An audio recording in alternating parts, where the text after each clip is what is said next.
Hey, silent fighter. Yes, you. The one who smiles in the daylight but battles invisible wars at night. The one who's been fighting demons no one else can see. You've been strong for too long, and now your mind feels like the enemy. There are two battles we face in life, one with the world and one within our own minds. And the truth is, the one inside your mind is the deadliest. Because while external situations may cause pain, it's your thoughts that keep the pain alive.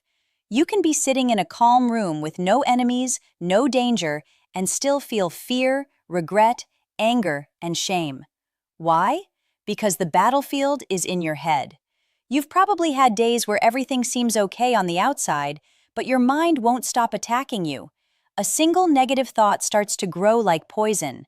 I'm not good enough. I always mess things up. They don't really like me. These thoughts start small, but if you don't take control, they spiral and take over your identity. That's where Stoicism becomes a weapon.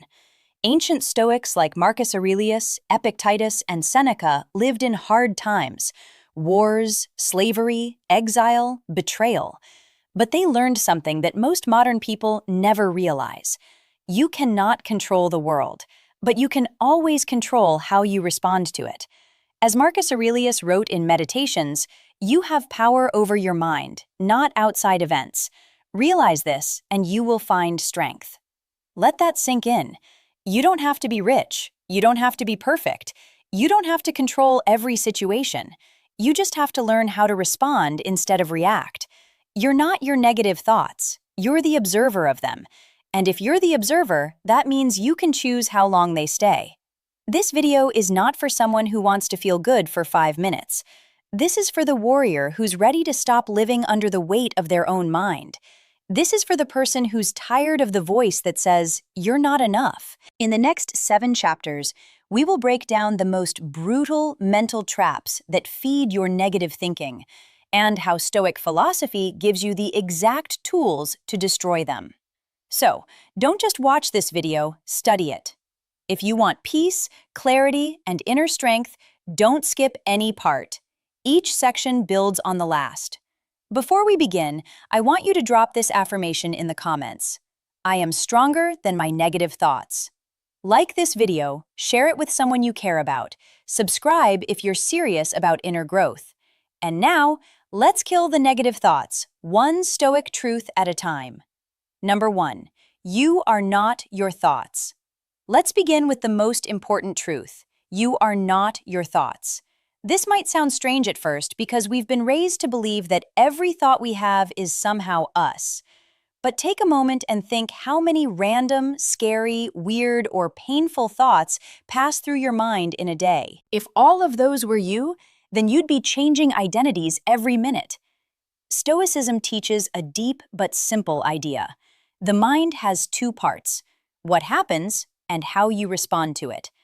Negative thoughts will come. That's normal. What matters is what you do with them. Epictetus once said, "It isn't events themselves that disturb us, but our opinions about them." This means even if a painful thought enters your mind, "I failed, I'm ugly, they left me," that thought only becomes suffering if you believe it. Otherwise, it's just noise.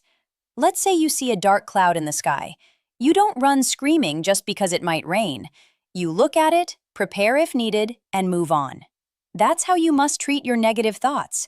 Acknowledge, detach, let go. The problem is, most people let a thought become their identity. I thought something anxious, so I must be an anxious person. I had a negative thought about my relationship, so it must be over. Nah, thoughts are not facts. They are suggestions, not commands. Think of your mind like a radio station. Just because a song plays doesn't mean you have to dance to it. Learn to change the station. A great exercise from the Stoics is writing down your disturbing thought on paper and questioning it like a judge. Ask, is this 100% true? What's the evidence? What would Marcus Aurelius say about this? Will this matter in 5 years? By the end, you'll often realize that your thought had no real weight. It just felt heavy. Another tool, label your thoughts. Instead of owning them, don't say, "I'm a failure." Say, "I'm having a thought that I failed." That creates space, and in that space, you get power. Remember, you are not your thoughts. You are the sky. Thoughts are just clouds. Number 2, stop arguing with reality. One of the deepest roots of negative thinking is this: resisting what already is. You don't suffer just because something bad happened. You suffer because your mind keeps saying, this shouldn't have happened. A breakup, a betrayal, a lost opportunity. We tell ourselves it wasn't supposed to go like this.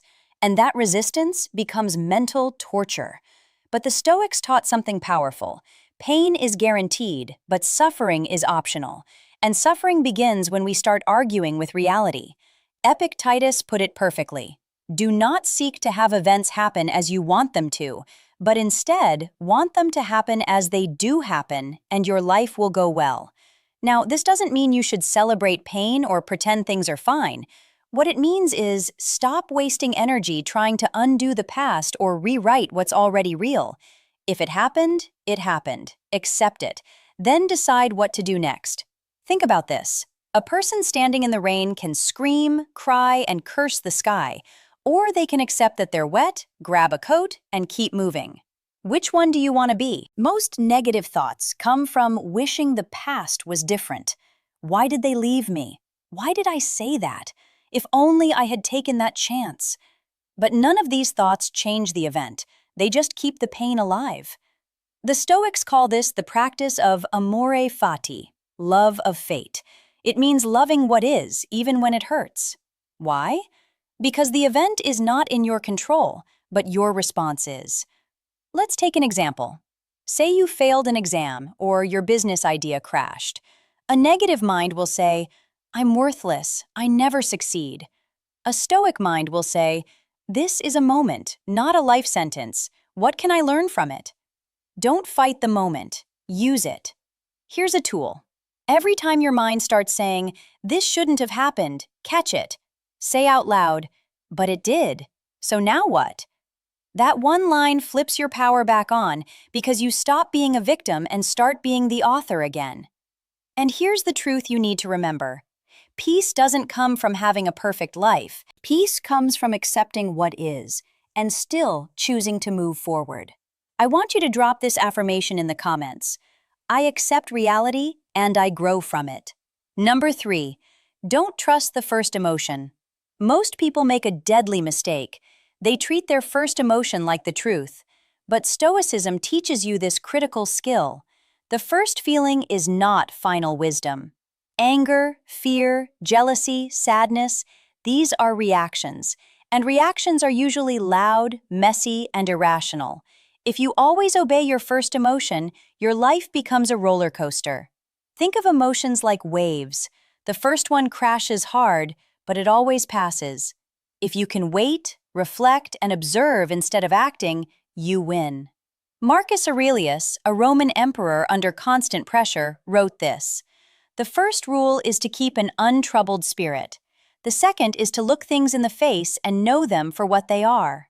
Imagine that the ruler of the world reminding himself to stay calm and look deeper. Let's say your friend ignores your message. The first thought might be, they don't care about me. But if you wait an hour, maybe you find out they were busy or sick or just forgot. If you acted on the first emotion, you might have ruined a good friendship. Here's the practice. When a negative emotion hit, pause, name it, delay the reaction. Say, I'm feeling anger, but that doesn't mean I'm right. I'm feeling fear, but that doesn't mean I'm in danger. I'm feeling jealous, but that doesn't mean I'm less. Your emotions are signals, not orders. Another Stoic technique, the view from above. This is when you mentally zoom out. Instead of seeing the problem up close, imagine yourself from far away. Imagine you're looking at your life from space. Suddenly, that embarrassing moment or angry argument seems small. It gives you perspective, and perspective kills unnecessary pain.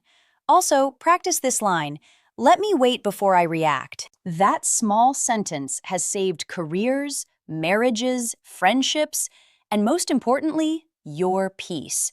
And remember, you are not weak for feeling emotions. You are wise when you don't let them control you. I want you to drop this affirmation in the comments. I pause, I choose, I don't react blindly. Number 4, the stories you tell yourself are creating your pain. Most of the time, it's not the situation that breaks you, it's the story you tell yourself about it. You get rejected and the mind says, they never liked me, I'll always be alone. You make a mistake at work and the mind says, you're a failure, you're not capable. This is the trap. You confuse facts with interpretations. The Stoics understood this deeply. That's why Marcus Aurelius wrote, if you are pained by any external thing, it is not this thing that disturbs you, but your estimate of it, and this you have the power to revoke at any moment. Let's pause and unpack that. It's not the rejection, the silence, the failure, or the delay that hurts most. It's the meaning you add to it. And most of those meanings are false stories built from fear, insecurity, or past trauma. Your boss gives you a short reply. You assume they hate you. A friend doesn't invite you. You assume you're not valued. You didn't get the result you wanted. You assume you'll never succeed. But what if none of that is true? One of the most powerful tools to kill negative thinking is to separate the event from the story. Here's how you do it. 1. Write down what happened, just the raw fact. My message wasn't replied to for 2 days. 2. Now write down the story your mind is telling. They don't care about me, they're avoiding me. 3. Now challenge that story. Oh, do I know this is true? Oh, is there another possible reason? Oh, have I ever delayed messages for reasons that had nothing to do with the person? Often, just doing this exercise helps you realize your thoughts aren't reality. Here's the Stoic mindset. Bad things happen, but they don't define you. You define the meaning of what happens, and in that power, you shape your emotional world. Use your mind to heal, not hurt. Your brain is a storyteller, but you are the editor. And a wise editor doesn't let false stories go to print. So the next time your thoughts spiral, pause, investigate, and rewrite. Because you are not the pain. You are the author rewriting the page. I want you to drop this affirmation in the comments. I control the story. I choose peace over panic. Number 5. Your environment feeds your inner dialogue. Let's be brutally honest. Your surroundings affect your thinking. And most negative minds are not born. They're built by toxic environments. The people you spend time with, the content you consume, the habits you repeat, all of these are feeding your inner voice. And if you're surrounded by noise, drama, chaos, and pessimism, your mind will reflect that chaos. Seneca, one of the wisest Stoics, warned, associate with people who are likely to improve you. Welcome those whom you yourself can improve. This wasn't just about friends. It was about mental hygiene. If your mind is like a garden, who are you letting plant seeds in it? Let's break it down. Negative people. If you're constantly around people who complain, gossip, or belittle others, you start picking up their mindset. Your brain mimics what it hears most. Toxic social media. If you scroll through content that triggers insecurity, anger, or shame, your mind becomes addicted to low-vibration thoughts. Chaotic spaces, a messy room, cluttered desk, or loud home can amplify stress and kill clarity. The Stoics lived with simplicity and order because they knew chaos outside leads to chaos inside. Here's a truth that hurts. You can't kill negative thoughts while feeding them every day. So start doing an environment detox.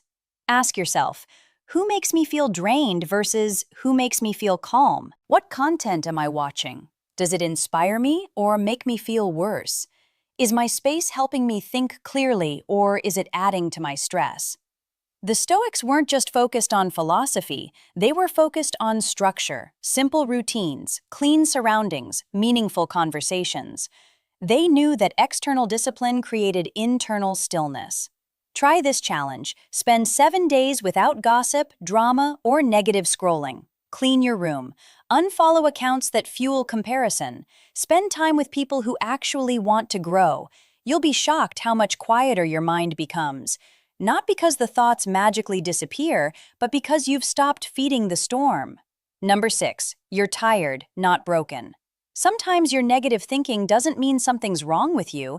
It just means you're tired, not just physically, but emotionally, mentally, and even spiritually. And when you're tired, everything feels worse than it actually is. You misread texts, you overthink decisions, you assume people are against you. Your mind becomes a storm, not because you're weak, but because you're drained. The Stoics understood this deeply. They didn't just talk about mindset, they talked about preserving your energy. Marcus Aurelius reminded himself, if you are distressed by anything external, the pain is not due to the thing itself, but to your estimate of it. And this you have the power to revoke at any moment. But how do you revoke that pain if you haven't slept, haven't rested, haven't taken time to be still? Too many people try to think their way out of a storm, but what they need is recovery, not more thoughts. Negative thinking gets louder when you're sleep deprived. You haven't eaten well, you haven't exercised in days, you're overexposed to noise, social media, and pressure. You haven't taken time alone. You don't need to fix your mind every time. Sometimes you just need to give your nervous system a break. Stoicism is not about being a robot. It's about being rational and responsible with your energy. Even Epictetus, who taught discipline, reminded students, it is impossible for a man to learn what he thinks he already knows. If your mind is full, tired, and overwhelmed, you won't learn, grow, or think clearly. So give yourself this gift. Sleep early tonight. Take a 20-minute walk outside without your phone. Say no to one thing that drains you. Write down your worries and then step away from them. You're not broken. You're just overrun. Stop treating exhaustion like weakness. Treat it like a signal. It's time to rest. It's time to refill. Negative thoughts often vanish, not because you beat them, but because you stopped running on empty. I want you to drop this affirmation in the comments. I am not broken, I am just resting. Number 7, gratitude kills negativity. This one might surprise you. Gratitude is not just positive thinking, it's a weapon, a powerful one, that destroys the roots of negative thought. Why? Because gratitude forces you to see what's real, not just what's missing. When your mind is stuck in negativity, it creates a tunnel vision. Nothing is working out. Everyone is better than me. Life is unfair. But the moment you name what's going right, that tunnel starts to crack open. Seneca wrote, "It is not the man who has too little, but the man who craves more that is poor." Most negative thinking is rooted in lack, a feeling that you are missing something, but gratitude reminds you already have so much. And this isn't about ignoring problems, it's about balancing your perspective. In your lowest moments, ask, what am I taking for granted right now? What do I have today that I once wished for? Who do I still have around me? Write it down, one line. That's all it takes to start shifting. Let's say you feel lost in your career. That's real. But maybe, just maybe, you're healthy, safe, fed, and learning. Your relationship is struggling, but maybe you've discovered your own strength, boundaries, and self-worth. Gratitude is not a fake smile. It's not pretending everything is okay. It's looking life in the face and saying, yes, this hurts, but I still choose to see what's here. Here's the deeper truth. Negative thinking grows in the soil of forgetfulness. When you forget your blessings, your wins, your survival stories, you fall into the lie that life is all pain. So remind yourself, make it a ritual. Every morning or night, write down 3 small things you're grateful for. Here are a few ideas to guide you. A breath, a meal, a memory, a person, a small wind. You'll start to notice something. That ache in your chest will loosen. That fog in your head will clear, because gratitude gives you anchors, and anchors keep you from drowning in the storm. If you've made it this far, understand this. You've already started killing negative thinking because awareness is the first cut, and awareness is exactly what Stoicism gives you. This isn't about never having a negative thought again. That's not realistic. The Stoics never aimed for perfection. They aimed for practice. You've learned that you are not your thoughts. You are the observer. You don't have to argue with reality. You can accept and grow. Your first emotion is not always your truth. Pause, reflect, choose. The stories in your head are just that, stories. Rewrite them.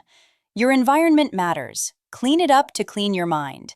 Tired doesn't mean broken. Sometimes rest is the medicine. And above all, gratitude is your armor against darkness. Marcus Aurelius faced loss, betrayal, and stress few of us could imagine. And still, he wrote every day to train his mind toward peace. So train yours daily, silently, strongly. You don't have to be loud. You don't need everyone to understand. Just keep showing up for your mind, and your life will begin to transform. And if no one told you today, you're doing better than you think. Not because things are perfect, but because you're aware. And from awareness, everything can change. This is how you kill negative thinking. Not with force, but with daily clarity, inner silence, and stoic power. If this video helped you, like it to help more people see it. Comment your favorite point or quote. Share this with someone who needs peace.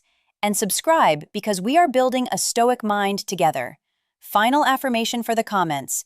My mind is my strongest weapon.